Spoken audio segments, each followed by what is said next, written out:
दोस्तों, हिंदू धर्म में हम सभी रामायण की कथाओं से अच्छी तरह से वंचित हैं। माता सीता, श्री राम और लक्ष्मण जी के वनवास काटने की कहानियां भी हम बचपन से सुनते आ रहे हैं। पर आज हम उन्हीं में से एक ऐसी घटना के बारे में बताएंगे जो आपको सोचने पर मजबूर कर देगी। ऐसे में दोस्तों, हमारे सनातन धर्म ग्रंथों में इस बात का साफ साफ उल्लेख है कि बुरे कर्मों का फल हमेशा बुरा ही मिलता है, फिर चाहे वो इंसान हो या फिर भगवान।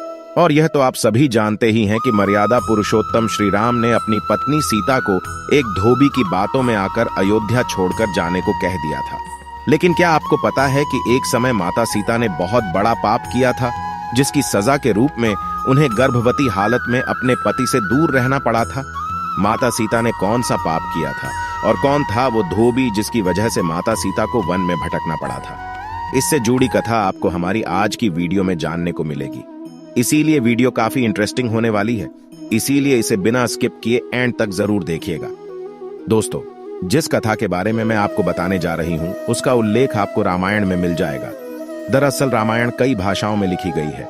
ऐसे में अलग अलग रामायण में कई तरह की दंत कथाएं मिलती हैं और ऐसी ही एक दंत कथा माता सीता से जुड़ी हुई है, जिसके मुताबिक त्रेता युग में मिथिला नगरी में जनक नाम के राजवंश का राज हुआ करता था। जनक राजवंश के एक ही राजा थे, राजा शेर, जो एक बार यज्ञ के लिए जमीन जोत रहे थे। उसी समय जमीन में उन्हें एक छोटी सी कन्या मिली। कन्या के सुंदर नयन नक्श को देखकर राजा बहुत खुश हुए, इसलिए उन्होंने उस कन्या को अपनी पुत्री के रूप में गोद ले लिया और यही कन्या सीता के नाम से जानी गई। जब सीता थोड़ी बड़ी हुई तो एक दिन अपनी सहेलियों के साथ अपने महल के बगीचे में घूम रही थी। तभी अचानक उनकी नजर एक तोते के जोड़े पर पड़ी, जो देखने में बहुत ही ज्यादा खूबसूरत थे। तोते का जोड़ा एक पेड़ पर बैठकर सीता जी के बारे में ही बातें कर रहा था। उनके मुख से अपने भविष्य की चर्चा सुनकर सीता जी को बड़ा आश्चर्य हुआ। कहते हैं कि उनमें से मादा तोता बोल रही थी कि पृथ्वी पर श्री राम नाम से विख्यात एक बड़े सुंदर राजा होंगे और उनकी महारानी का नाम जानकी होगा। श्री राम देवी जानकी के साथ कई वर्षों तक राज करेंगे। धन्य है वो जानकी देवी और धन्य है वो प्रजा जिन्हें प्रभु श्री राम जैसे राजा मिलेंगे। एक साधारण तोते के मुख से अपने भावी पति का नाम सुनकर माता सीता अचंभित हो गई। उन्हें अपने बारे में और जानने की इच्छा जागृत हुई। इसीलिए माता सीता ने अपने महल के पहरेदारों को बोलकर दोनों पक्षियों को पकड़ लिया और फिर दोनों को पुचकारते हुए पूछा, तुम दोनों पक्षियों को भविष्य के बारे में इतना ज्ञान कहां से प्राप्त हुआ? तब पक्षियों ने बताया कि इससे पहले हम ऋषि वाल्मीकि के आश्रम में रहते थे, जहां रोज राम और सीता के जीवन के बारे में बताया जाता है। इसीलिए हमें उन दोनों के बारे में हर चीज कंठस्थ याद हो गई है। सीता जी ने जब ये सुना तो उन्होंने सोचा कि दोनों पक्षी तो बहुत ही दिव्य है, क्यों ना मैं इन्हें बहला फुसलाकर अपने जीवन से जुड़ी सारी बातें पूछें। यही सोचकर माता सीता दोनों पक्षियों से कहती है कि तुम दोनों बहुत सुंदर हो। देखो, तुम दोनों को डरने की जरूरत नहीं है, मैं तुम्हें कोई नुकसान नहीं पहुंच जाऊंगी। तुम बस मुझे ये बताओ कि राम कौन है और उनका विवाह जानकी से कैसे होगा। तब दोनों पक्षी बताते हैं कि महर्षि वाल्मीकि रामायण नामक एक ग्रंथ लिख रहे हैं, जिसमें उन्होंने बताया है कि महर्षि श्रृंगी के द्वारा किए गए पुत्रेष्टि यज्ञ से प्रसन्न होकर भगवान विष्णु मानव शरीर धारण करके उनके ज्येष्ठ पुत्र के रूप में जन्म लेंगे, जो कि प्रभु श्री राम होंगे। बड़े होने पर श्री राम महर्षि विश्वामित्र और अपने छोटे भाई लक्ष्मण के साथ हाथ में धनुष लिए मिथिला आएंगे और वहां शिव जी के धनुष को तोड़कर जानकी से विवाह करेंगे।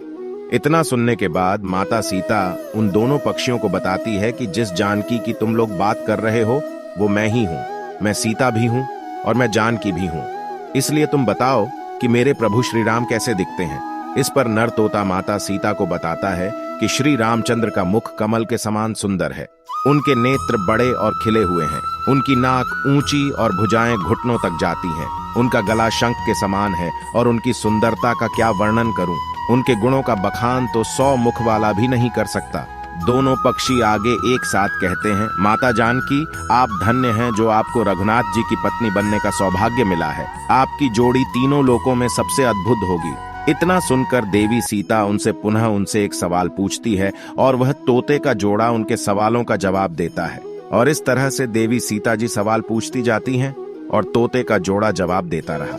लेकिन एक समय के बाद दोनों तोतों की बात सुनकर सीता जी के मन में लालच आ गया। इसीलिए वह दोनों पक्षों से कहती हैं कि जब तक मेरा विवाह नहीं हो जाता तुम दोनों मेरे साथ राजमहल में रहोगे। इस पर नर तोता माता सीता से कहता है, मेरी पत्नी गर्भवती है, इसलिए ऐसे समय में उसको जाने दें। हम दोनों एक दूसरे का भी वियोग सहन नहीं कर सकते, इसलिए आप मेरी पत्नी को जाने दीजिए।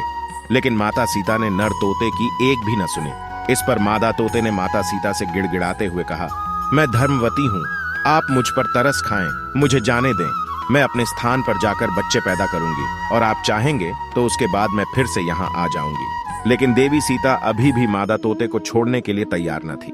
इस पर मादा तोते को गुस्सा आ गया और वह माता सीता को श्राप देते हुए कहती है कि जिस तरह तुमने गर्भावस्था में मेरे पति से मुझको अलग कर दिया है, वैसे ही घर व्यवस्था के दौरान तुमको भी पति वियोग सहना पड़ेगा। इतना कहकर मादा तोता वहीं अपने प्राण त्याग देती है। मादा तोता के प्राण त्यागने के बाद नर तोता भी अपनी पत्नी के वियोग में प्राण त्याग देता है। लेकिन प्राण त्यागने से पहले माता सीता से कहता है कि तुमने जो कर्म किया है उसकी सजा मिलकर रहेगी और तुम्हें सजा दिलाने के लिए मैं मनुष्य से भरी श्री राम की नगरी अयोध्या में इंसान के रूप में जन्म लूंगा और मेरे ही कारण तुम्हें पति के वियोग का दुख उठाना पड़ेगा। कहा जाता है कि तोते की बात सुनकर माता सीता को बहुत दुख हुआ, लेकिन तब तक बहुत देर हो चुकी थी और माता सीता चाहकर भी कुछ नहीं कर सकती थी। बताया जाता है कि अगले जन्म में यह तोता वही धोबी था जिसने माता सीता के चरित्र पर उंगली उठाई थी, जिसके बाद प्रभु श्री राम ने सीता को घर व्यवस्था के दौरान त्याग दिया था। तब माता सीता वन में भटकते हुए महर्षि वाल्मीकि के आश्रम में पहुंची और वहीं पर उन्होंने लव कुश को जन्म दिया। दोस्तों, देवी सीता के वियोग की एक अन्य कथा पुराण में लिखी हुई मिलती है, जिसके मुताबिक एक बार नारद जी को अभिमान हो गया कि कामदेव उनकी तपस्या और ब्रह्मचर्य को भंग नहीं कर सकते। जब उन्होंने यह बात अभिमान में अपने आराध्य देव भगवान विष्णु जी को बताई, तब विष्णु जी ने नारद के घमंड को तोड़ने के लिए एक योजना बनाई। और जब नारद मुनि जाने लगे तो उन्हें रास्ते में एक महल दिखाई दिया, जिसके अंदर की राजकुमारी को देखकर नारद जी मोहित हो गए थे। यह सब कुछ भगवान विष्णु की माया थी, लेकिन नारद जी को इसकी खबर न थी। राजकुमारी के सौंदर्य से नारद जी का तप भंग हो गया। इसीलिए नारद जी अब राजकुमारी को पाने के लिए भगवान विष्णु की शरण में पहुंच गए और उनसे कहा, हे प्रभु, आप मुझे अपना श्रीहरि का रूप दे दीजिए ताकि मेरा विवाह राजकुमारी से संपन्न हो सके। तब भगवान विष्णु ने कहा, हे नारद जी, कहीं ऐसा न हो कि आप इस रूप को लेकर बाद में पछताने लगे। दरअसल नारद जी राजकुमारी का रूप देखकर भूल गए थे कि भगवान विष्णु का रूप एक वानर का भी है और नारद जी के घमंड को तोड़ने के लिए भगवान विष्णु ने अपना वानर रूप ही नारद जी को दे दिया। जब नारद जी राजकुमारी के स्वयंवर में पहुंचे, तब पूरी सभा नारद जी के बंदर वाले मुख को देखकर हंसने लगी और राजकुमारी ने भी इनके मुख को देखकर उन्हें वरमाला नहीं पहनाई। कहा जाता है कि उसी समय भगवान विष्णु उस सभा में पधारे जिन्हें देखकर राजकुमारी ने उनको माला पहना दी। ये सब कुछ देखकर नारद जी अचंभित हो उठे। उन्हें समझ नहीं आ रहा था कि क्यों सब लोग उन्हें देखकर हंस रहे हैं। तभी नारद जी को महल के पात्र में पानी दिखाई दिया, जिसमें उन्होंने अपना मुख देखा। पानी में अपना वानर वाला मुख देखकर नारद जी क्रोधित हो गए और क्रोध में उन्होंने भगवान विष्णु को श्राप दे दिया कि जिस तरह आज मैं स्त्री के लिए तड़पा हूं, आप भी पृथ्वी पर जन्म लेकर स्त्री वियोग का सामना करेंगे। नारद जी के मुख से कठोर शब्दों को सुनकर भगवान विष्णु ने अपनी माया का प्रभाव समाप्त कर दिया। इसके बाद दोस्तों, अपनी गलती का एहसास हुआ नारद जी को और उन्होंने क्षमा मांगी और कहा जाता है कि नारद जी के श्राप की वजह से भगवान विष्णु को अपने राम अवतार में माता सीता के वियोग का सामना करना पड़ा। तो दोस्तों, अब आप हमें बताइए कि आपको क्या लगता है किसके श्राप की वजह से माता सीता को प्रभु श्री राम से दूर रहना पड़ा? अपने जवाब हमें कमेंट में दोस्तों जरूर बताइएगा। इसी के साथ आज के वीडियो में बस इतना ही। अगर वीडियो अच्छी लगी तो इस वीडियो को लाइक करें, शेयर करें और चैनल को सब्सक्राइब करके बेल आइकन को प्रेस करें ताकि आने वाली नई वीडियोस की अपडेट आपको मिलती रहे। आपका बहुत बहुत धन्यवाद।